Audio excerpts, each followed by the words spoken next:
পরিবার পরিজনের সাথে ঈদের আনন্দ উপভোগ করতে কর্মস্থল থেকে গ্রামে ফিরবেন ঘরে ফেরা মানুষ। তখন সড়কে দেখা দেয় যানবাহনের সংকট। এই সুযোগে কিছু অসাধু ব্যবসায়ী ফিটনেসবিহীন গাড়ি রং করে সড়কে নামান।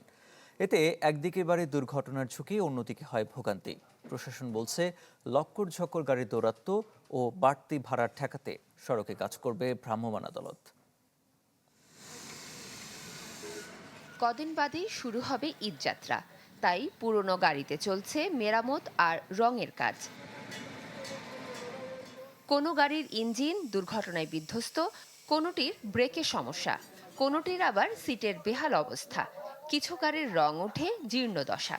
টাঙ্গাইল পৌর শহরের এলজিইডির মোড় থেকে শুরু করে রাবনা বাইপাস এলাকা পর্যন্ত ওয়ার্কশপগুলোতে দিন থেকে রাত পর্যন্ত চলছে লক্কর ঝক্কর বাস মেরামত।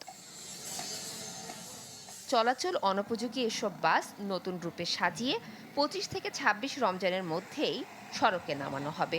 তাই দম ফেলার সময় নেই ওয়ার্কশপে কর্মরত শ্রমিকদের।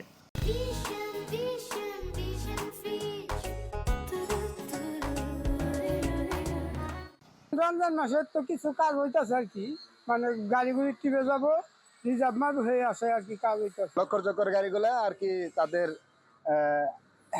এই মামলা টামলা এগুলো দেয়, এই কারণে আর কি প্রাথমিকভাবে তারা একটু কাজকর্ম করে তারা এগুলো মেরামত করে তারপর রুটে ছাড়ে।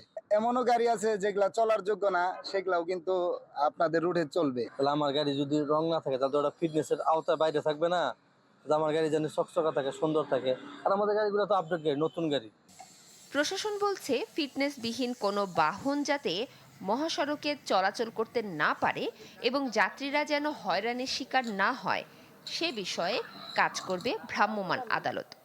পরিবহন মালিক হিসাবে আমি এইটুকুই বলবো, ফিটনেসবিহীন গাড়ি রোডে চলতে পারবে না। এটা ঈদের সময় হোক, ঈদ ছাড়া হোক, যে কোনো সময় হোক, দুর্ঘটনা তো এই ফিটনেস ছাড়া গাড়ির জন্যই ঘটে। ঢাকা থেকে যে সকল আগত বাস টাঙ্গাইল মহাসড়কে আসে, এগুলা আমরা পাইলে আমরা আমাদের পর্যাপ্ত জনবল আছে, ট্রাফিক ব্যবস্থাপনা আছে, এরা তাৎক্ষণিক আমরা আইনগত ব্যবস্থা নিয়ে নেব।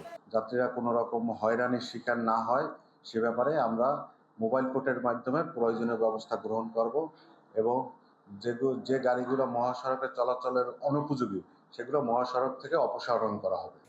আসন্ন ঈদযাত্রা হবে নিরাপদ ও ভোগান্তিবিহীন, এমনটাই প্রত্যাশা সবার।